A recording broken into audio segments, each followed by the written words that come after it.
Radio Kédougou, le journal avec Sotelma Malitaire. Bonjour à toutes et à tous et bienvenue dans ce journal. Les titres.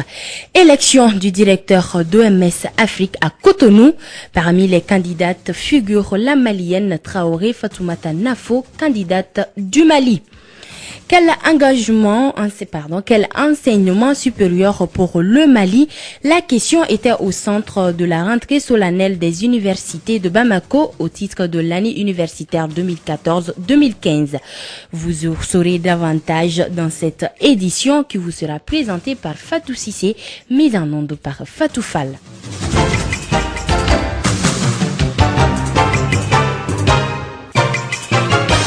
Bonjour à toutes et à tous et bienvenue. Notre compatriote Dr Traoré Fatoumata Nafo en course pour l'élection du nouveau patron de l'OMS Afrique. C'est ce mercredi à Cotonou au Bénin que les participants à la 64e session du comité régional de l'Organisation mondiale de la santé zone Afrique doivent élire le nouveau directeur OMS Afrique et c'est Dr Traoré Fatoumata Nafo qui est la candidate qui représente le Mali. Kassim Traoré pour les précisions. L'élection ce mercredi 5 novembre du nouveau directeur régional de l'OMS pour l'Afrique constitue l'un des temps forts de la présente session. Ce mardi 4 novembre 2014, les délégués accrédités des différents participants pour ce faire ont eu l'opportunité de découvrir le programme des différents candidats à travers une séance à huis clos. Au terme de cette audition, notre compatriote a été vivement ovationné. Par sa riche carrière pendant 1 heure d'horloge, Dr Nafo Fatoumata Traoré semble déjà convaincre les chefs des délégations et ministres de la Santé à voter pour elle.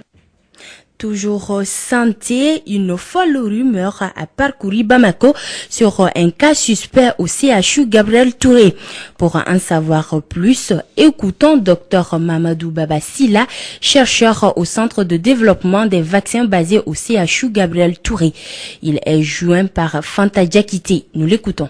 Nous n'avons reçu aucun malade avec des suspicions de fièvre hémorragique Ebola hier à l'hôpital Gabriel Touré. Quelqu'un qui vient avec une fièvre, tu ne peux pas passer inaperçu à l'hôpital Gabriel Touré. Il y a le coordonnateur qui est là, le professeur Timbo, par rapport à tous ces cas suspects. Dès qu'il y a un patient qu'on suspecte, les cliniciens te voient, le professeur Timbo est appelé. Donc c'est le professeur Timbo qui est dirigeant, il appelle l'équipe d'intervention rapide, et ils viendront. S'il y a une unité de prélèvement au niveau de l'hôpital Gabriel Touré. Mais est-ce que vous avez les dispositifs de prévention au niveau de l'hôpital Gabriel Touré? Maintenant, les gens qui viennent, il y a les solutions hydroalcooliques que les gens utilisent, mais il y a un dispositif de détection. Tout le matériel est disponible au niveau de l'hôpital Gabriel Touré. Dès qu'il y a un présumé, il y a une salle d'isolement. Le malade est mis en observation dans cette salle. C'est une salle qui est bien un peu à l'écart de tous les autres départements de l'hôpital Gabriel Touré. Le malade est mis en observation dans cette salle. C'est une salle qui est vraiment très propre, climatisée, qui est là-bas. Quand le patient est mis là-bas, l'unité d'intervention est appelée dans l'immédiat au niveau de l'hôpital Gabriel Touré. Il vient pour faire les prélèvements. Même avant ça, il y a des mesures de protection, des combinaisons sont là pour pouvoir faire les premiers soins sur le malade. Il y a tout ça.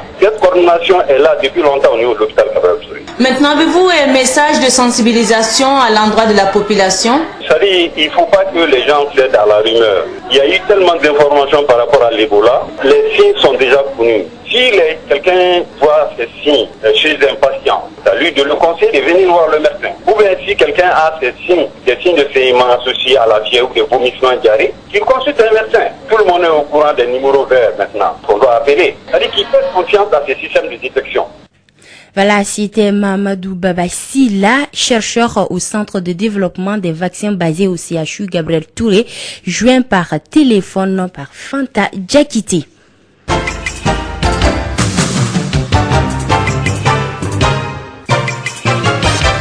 Quel enseignement supérieur pour le Mali? C'était le thème de la rentrée solennelle des universités de Bamako au titre de l'année universitaire 2014-2015. La rentrée s'est tenue hier au Palais des Sports de Bamako. L'objectif était de réunir toute la famille de l'enseignement supérieur autour de l'avenir de nos universités. André Traoré pour un compte rendu. Cette année universitaire 2014-2015 a été placée sous le label du renouveau par les autorités maliennes. Maître Moundagatal, ministre de l'Enseignement supérieur et de la Recherche scientifique. Fini donc les années tranquilles, les années perlées, les années en accordéon, les années blanches. S'agissant de l'attribution des bourses et le déroulement des concours de l'an 2014, le ministre Tal pense que le processus a été transparent. L'attribution des bourses a été faite sur la base stricte du mérite avec zéro réclamation. Aucun passe-droit n'a été accordé et nul n'a été sévré d'une bourse méritée. De même, les examens et concours organisés n'ont quasiment pas été contestés. En toute hypothèse, il y a eu zéro fraude.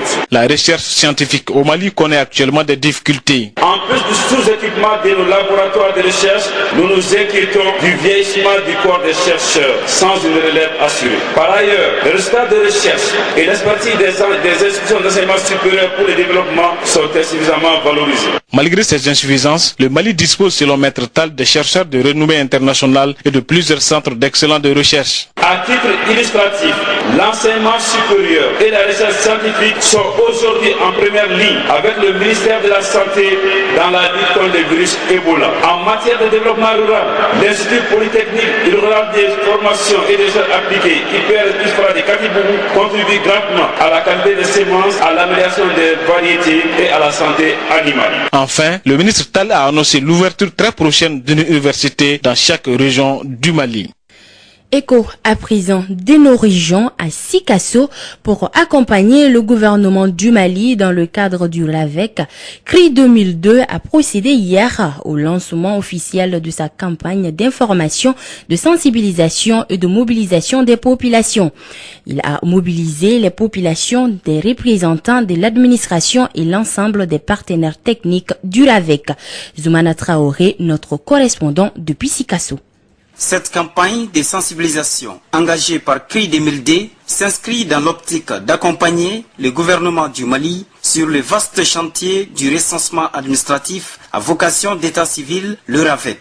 Le docteur Abdoulaye Sall est le président de CRI 2002. Alors qui dit RAVEC dit évidemment en fait consolidation et fortification de la démocratie et de la République. Et ça veut dire quoi? Ça veut dire que le RAVEC en réalité, je l'ai expliqué, j'ai dit que c'est comme une assurance dans une société démocratique et républicaine. Et l'assurance, on ne la prend pas le jour de l'accident. Et pour étayer cela, nous avons pris comme thème fondateur et fédérateur que le RAVEC est à la fois le garant et le gérant de la citoyenneté dans une société démocratique et républicaine. Siriman Kanouté est le préfet de Sikasso. Nous sommes dans une phase que nous appelons phase de pérennisation, mais ou d'achèvement. D'achèvement de ce que nous avons entrepris depuis 2009, plus spécifiquement les nouveaux majeurs. Les nouveaux majeurs, c'est tous les jeunes filles et jeunes garçons qui ont été recensés en 2009, mais qui n'avaient pas 15 ans. Parce qu'aujourd'hui, pour être électeur, il ne suffit pas simplement d'être citoyen malien et d'avoir 18 ans, mais il faut être dans le fichier électoral. Compte tenu de l'utilité du RAVEC dans la construction de la démocratie, CRI 2002 entend jouer sa partition pour une grande mobilisation des populations autour de cette question du RAVEC.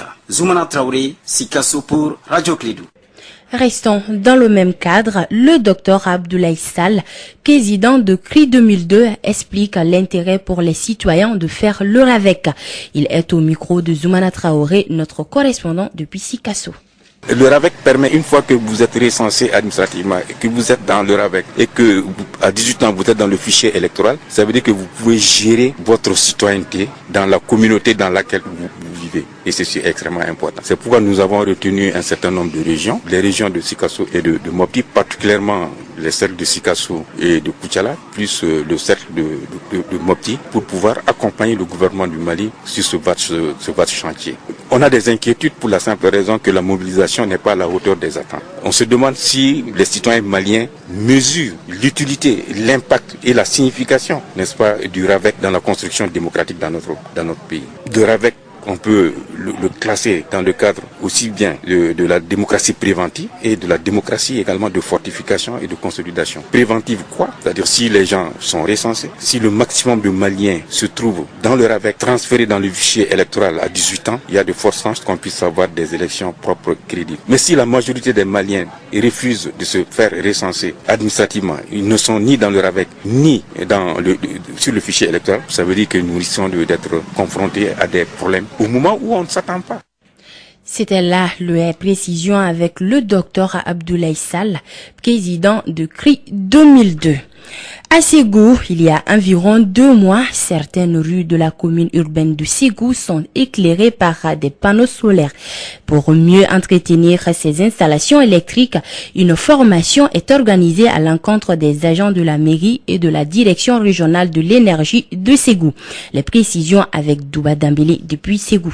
Les participants à la dite formation ont bénéficié de cours théoriques et pratiques sur l'installation et la maintenance des lampadaires à alimentation solaire. Youssouf Diallo, gérant de l'entreprise malienne de l'équipement et des nouvelles technologies. On est à Ségou dans le cadre du projet relatif à la fourniture et à l'installation de 300 lampadaires solaires à Ségou. Mais dans le contrat, il y a une formation à faire, la formation des agents de la mairie sur l'installation et la maintenance des lampadaires solaires. La plupart des agents formés dans la salle ont participé d'abord à l'installation pour pouvoir connaître de façon pratique comment installer un lampadaire solaire, puisque ces installations, on a une garantie d'une année. Nous, durant la période de garantie, on est là à réparer, à maintenir, à faire les entretiens, les maintenances. Mais après, pour un transfert de compétences. Cette réalisation est le fruit de la convention ministère de l'énergie mairie de la commune urbaine de Ségou.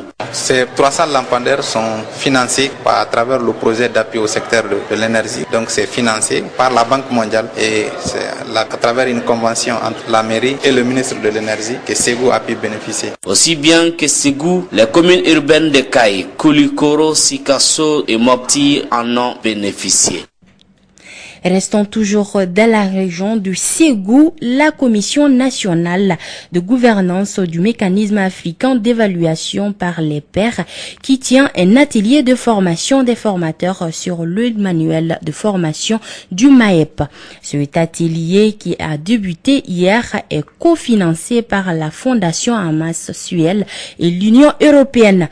Pour plus de précisions sur la tenue de la formation, écoutons Daouda Kone, expert de la Commission nationale de gouvernance. Il est interrogé par Douba Dambélé depuis Ségou. Bon, ce programme vise comme objectif donc de former d'ici quelque temps une masse critique assez importante de personnes ayant des connaissances et des compétences suffisamment avérées sur le MAEP pour pouvoir amener jusqu'au niveau régional et local. Donc c'est la connaissance de cet outil qui est très très important. Dites-nous, qu'est-ce que c'est que le MAEP? Est-ce que vous pouvez nous expliquer qu'est-ce que c'est que cet outil de travail? Bon, le MAEP, c'est le mécanisme africain d'évaluation par les pairs. C'est un processus qui a été initié par les chefs d'État et de gouvernement africains dans la foulée de la nouvelle de la Renaissance africaine. Sport, football, avant de refermer ce journal, l'équipe nationale junior du Mali affronte la Côte d'Ivoire cet après-midi en match amical. Par ailleurs, en Europe, la 4e journée de la Ligue des Champions a donné son coup d'envoi hier avec 8 rencontres. Des précisions avec Sékou Kone. Toutes les 2 équipes qualifiées pour la phase finale des Coupes d'Afrique des Nations de leur catégorie, les Aiglons du Mali et les Éléphantaux de Côte d'Ivoire se préparent sérieusement pour le rendez-vous de Dakar 2015. C'est ainsi que les 2 équipes se croiseront pour 2 matchs amicaux, ce mercredi 5 et vendredi 7 novembre au stade du 26 mars à partir de 17h. Par ailleurs, les derniers matchs des quarts de finale de la Coupe BDM de la Ligue du district de Bamako se jouent ce mercredi au stade Mamadou Konaté à partir de 16h. L'AS Real de Bamako affronte la Somme. Juste après, le club olympique de Bamako sera face à l'AS Police. En Europe, c'est mardi, en ouverture de la 4e journée de la Ligue des Champions. Dans le groupe A, l'Atlético de Madrid s'est imposé 2-0 chez Malmö. La Juventus de Turin l'emporte à domicile 3-2 devant l'Olympiakos. Groupe B, grâce à Karim Benzema, le Real de Madrid a assuré le service minimum 1-0 devant Liverpool. Le FC Bâle a étrié Ludogorets 4-0. Dans le groupe C, le Zénith Saint-Pétersbourg s'est incliné 2-1 devant le Bayer Leverkusen. À Lisbonne, l'AS Monaco a chuté 1-0 devant le Benfica. Enfin, dans le groupe D, Arsenal a été accroché à domicile 3 buts partout par Anderlecht. Le Borussia Dortmund a pris les meilleurs 4-1 sur Galatasaray. La journée prend fin ce mercredi avec 8 autres rencontres. Groupe E, Manchester City CSKA Moscou, Bayern de Munich AS Rome. Groupe F, Paris Saint-Germain, Apoel de Nicosie, Ajax d'Amsterdam, FC Barcelone, Groupe G, Sporting du Portugal, Schalke 04, NK Maribor, Chelsea. Enfin, Groupe H, Shakhtar Donetsk bat Borisov et Athletic Bilbao, FC Porto. Les matchs sont prévus à partir de 19h45. Voilà, c'était la Sikou Kone qui nous donnait plus de précisions sur le sport. Voilà, il est exactement 13h passées de 15 minutes et c'est la fin de cette édition qui vous a été présentée par Fatou Sissé, une mise en onde de Fatou Fall. Juste après cette émission, vous pouvez suivre votre émission sportive avec Djibril Kaba. Merci.